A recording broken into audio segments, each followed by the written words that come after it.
And therefore, a person has to keep his goals in mind. What is the essential qualities that he has? What is his goal? He has to always know, ma chavaso bolamo. You always have to pull back and ask yourself, what is your obligation in life? Where are you going? What is it all about? What is it for? My father's father, my grandfather, Moshe, he understood that without any true, strong education to his children, they will all get swallowed with the American culture and society. See, he moved out of Boston to New York to make sure that his children will have a Jewish education, a proper Jewish education. He pushed my father, you must become a rabbi. I wanted my family a rabbi. And he pushed my father, Olav Hasholem, to become a rabbi and a leader. My father grew up in a family with 6 children. He had 3 brothers and 2 sisters. All of them were leaders.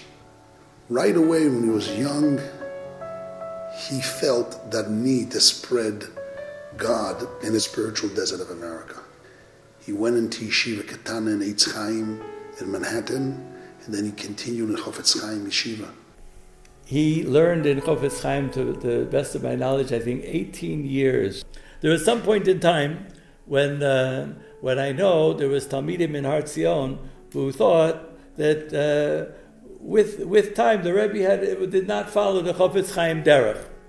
So the rabbi sent, I believe, Rabbi Schultz Zatzal to ask Rav Chenuch, does Rabbi Goldstein follow the derech of the Chofetz Chaim Yeshiva?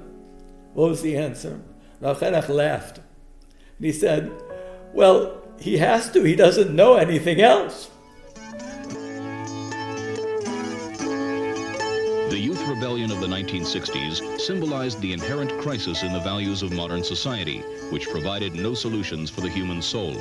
Permissiveness and abundance were no substitute for spirituality. People knew something was wrong. I mean, my generation knew that there was something wrong, that the meaning of life could not be a 9-to-5 job. And that's what life is, and you do that for 120 years and you die. It can't be. Jewish youth were prominent in this revolution.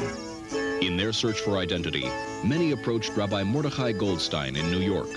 He was the first to open the gates of repentance for the thousands of Jewish young people who are now returning to their heritage. Back then, when Rabbi Goldstein started his yeshiva, right after the Six-Day War, many young Jewish people came to Israel and feeling the kind of the glow of the miracle of that war, they were looking for their Jewish roots and Jewish heritage, but there was no place to go because the so-called traditional Torah world, yeshiva world, was not open to them. The doors were not open for them. Jerusalem is calling, Jerusalem is calling. And Rabbi Goldstein opened his arms to everybody, to anybody. So therefore, any backpack traveling hippie was welcome by the Rebbe to come and to learn Torah. Rabbi Dr. Shmuel Zalman Kahana was the director of the Ministry of Religion of the State of Israel for 25 years. He built Mount Zion. He was a rabbi of Mount Zion. His father was the rabbi of Mount Zion, an old city, right before the 48 war.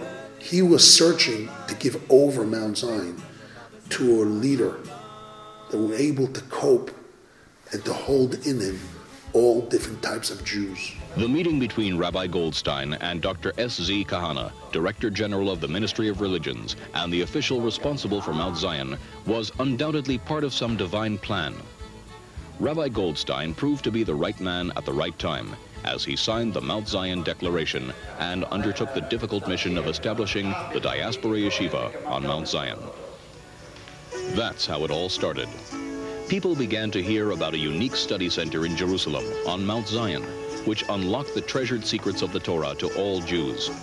Slowly but surely, the Diaspora Yeshiva began to reinforce its student body and achieve worldwide renown.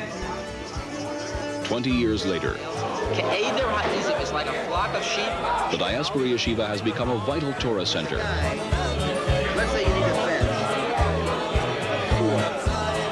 In its young students take their first steps in the Torah world and acquire the rudiments of Jewish study. Over the years, they become learned Torah scholars, rabbis, and judges.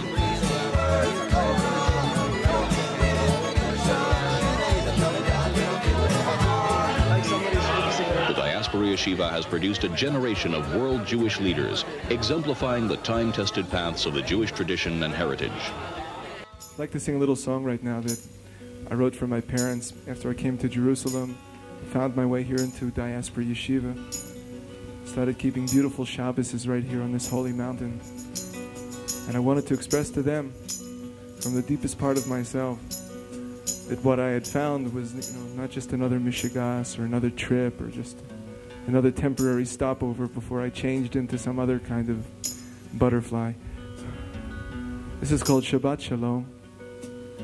It's nice to be at home, and I want to dedicate this now to my wife and my children and my parents and everybody's mothers and fathers and wives and children and friends and everybody.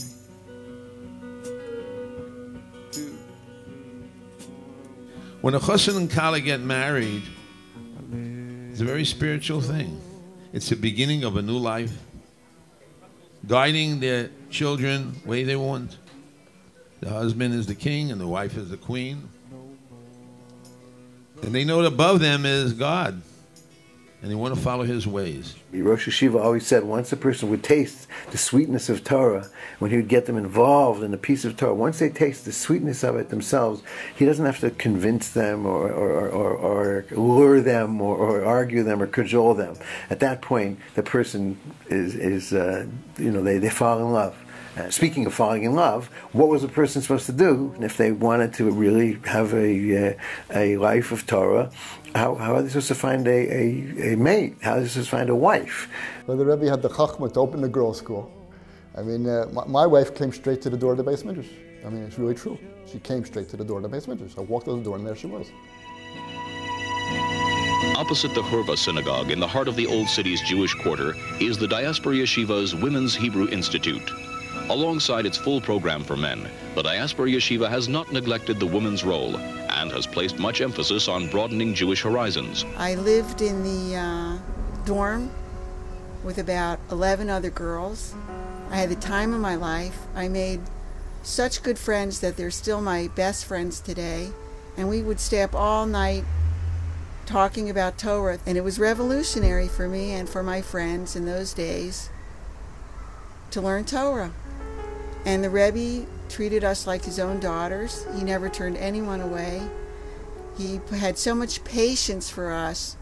And we were so emotional in those days learning Torah that it was very common for girls to actually run out of the classroom in tears because we were so excited and moved. So therefore, by wearing these garments that the Kohen Gadol is going to wear, it gives off these spiritual vibrations, not the physical vibrations of colors. We used to have a wedding every week. You would schedule your wedding when the one before you, when the Sheva Bracha ended, you would schedule your wedding. And then you would have your Sheva Brachas, and another couple would get married, and this is how it was. We got married on Har Zion. Our chuppah was actually outside what used to be the old office. Of course, the music was provided by Diaspora Yeshiva Band. I had a trunk, and in the trunk I had a clarinet. Because I played the clarinet. I didn't play it for years. And then one day, a guy got engaged and made a little party, and Avram Rosenblum was playing his guitar, and he said, "Go get your clarinet." So I got the clarinet, and that was really the beginning of the band.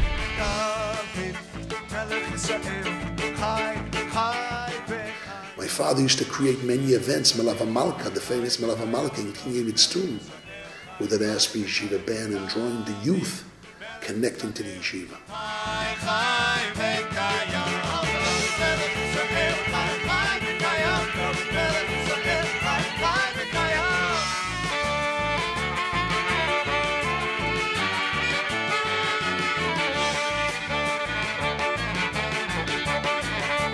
And that which is real to us, we feel that through the music we can make real for other people and hopefully be mekarev, draw other people closer.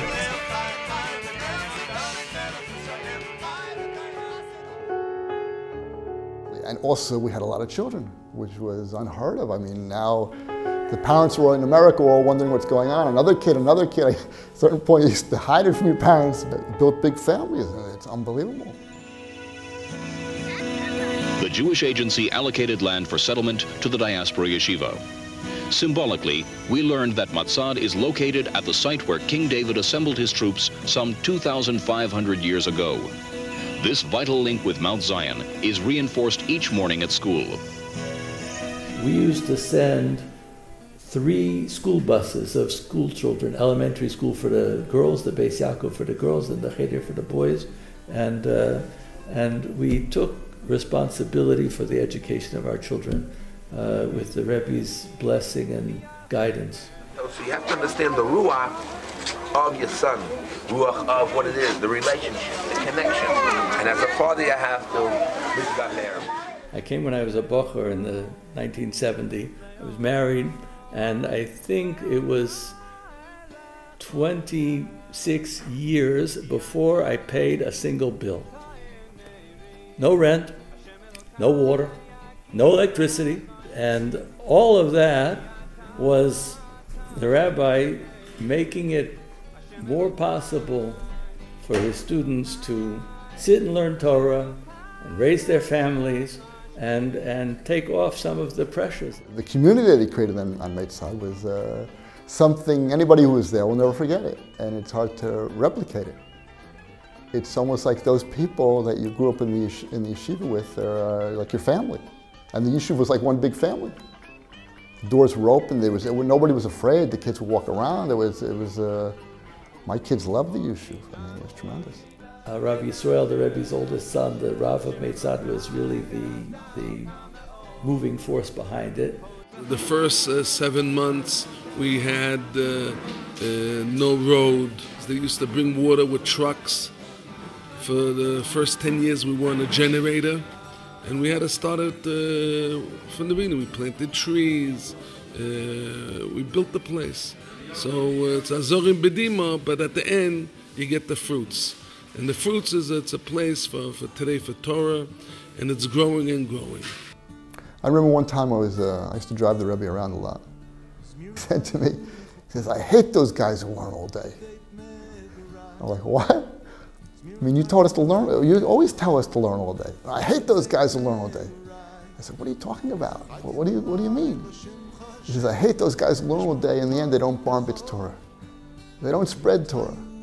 At the end, after you learn and you're a Talmid Chacham, you have to spread Torah. You have to help Klal Yisrael. You have to be like Avram Avinu." Avram Avinu was the father. He was our father. The Rebbe was like my father. And he saw in us a spark of light and a spark of hope for the future for the Jewish people.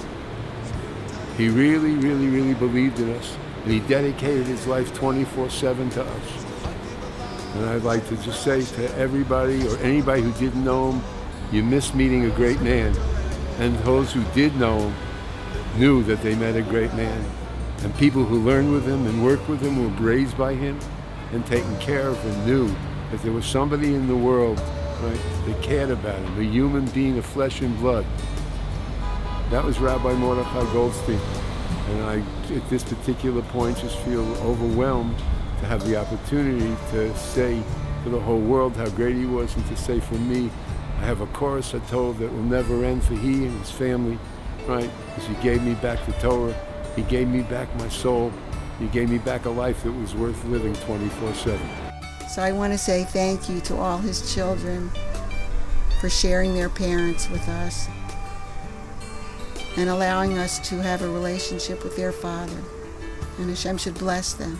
If we can build Mount Zion, build our Jewish youth up again, and give them that vitalization, the rejuvenation that they need, then we'll be able to be an example, a moral example for the whole world, to keep morality, justice, love, care that the world is looking for, that the world is searching for the Jewish nation, for the Jewish state to show them in the world. What is the Jewish people? What is the secrets of the Jew? And we will show them it's the Bible, it's the oral law. Here it is. Not only it exists in words, but it exists in practice. And we are the ombudsman for the whole world. and we can stand without blemish with morality and justice and care and be a nation that's different and the nation that we're supposed to be, that we're designated by God to bring forth into the world. And that is what is meant. From Mount Zion will come forth the Torah. The diaspora yeshiva is the most serious institution that can be, and we want to play that role. זמירות היו לי חוקיך בבית מגוריי, זמירות היו לי חוקיך בבית מגוריי, זכרתי בלילה שמך השם ואשמר את תורתך, זמירות היו לי חוקיך בבית מגוריי.